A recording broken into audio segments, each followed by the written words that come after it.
Iran America जंग के हवाले से बात हो रही है, लेकिन दूसरी तरफ से जो मुज़ाकराती अमल है वो फिलहाल तातुल का शिकार है। इस बीच ईरान ने अमेरिका को जंग के खात्मे और आबनाए हरमुज को दोबारा खोलने के लिए नई तजवीज़ पेश कर दी है और इस तजवीज़ में ईरान को जौहरी मामले पर बाद में मुज़ाकरात करने का मशवरा भी ईरान की जानिब से दिया गया है, लेकिन अमेरिका की जानिब से इस पर कोई भी बात सामने नहीं आई है। नई तजवीज़ पाकिस्तान की सालिसी के जरिए वाशिंगटन को पेश की गई है।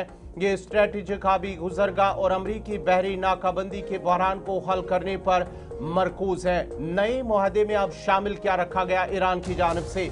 ईरान की जानिब से अमरीका को भेजे गए नए मुआहदे का मकसद आबनाए हरमुज को दोबारा खोलना है। इस आबनाई की बंदिश ने तवानाई के आलमी बहरान को मजीद गहरा कर दिया है। नए मुआहदे के तहत जंगबंदी को तवील मुद्दत के लिए बढ़ाया जाएगा या तेहरान और वाशिंगटन दुश्मनी को मुस्तकिल तौर पर ख़त्म करने पर रजामंद हो जाएंगे। अब ट्रंप इंतजाम इस नए मुआहदे पर गौर करेगी या नहीं, ये भी एक सवाल है।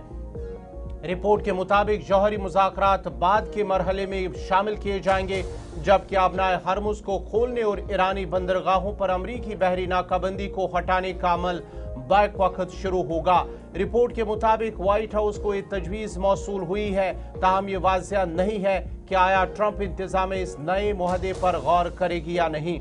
ऐसा ही मादा किया जाएगा जो अमेरिका आवाम को अवलियत देगा। अमेरिका ने कहा है कि अमेरिका के पास तमाम ताकत है और वो सिर्फ एक ऐसे मुआहदे पर अमल करेगा जो अमेरिकी आवाम को अवलियत देता है और ईरान को कभी भी जौहरी हथियार रखने की इजाज़त नहीं देता। ये नई तजवीज़ ट्रंप की जानिब से अमन मुज़ाकरात के नए दौर के लिए अपनी एलची का दौरा पाकिस्तान मंसूख करने के चंद रोज बाद सामने आया है।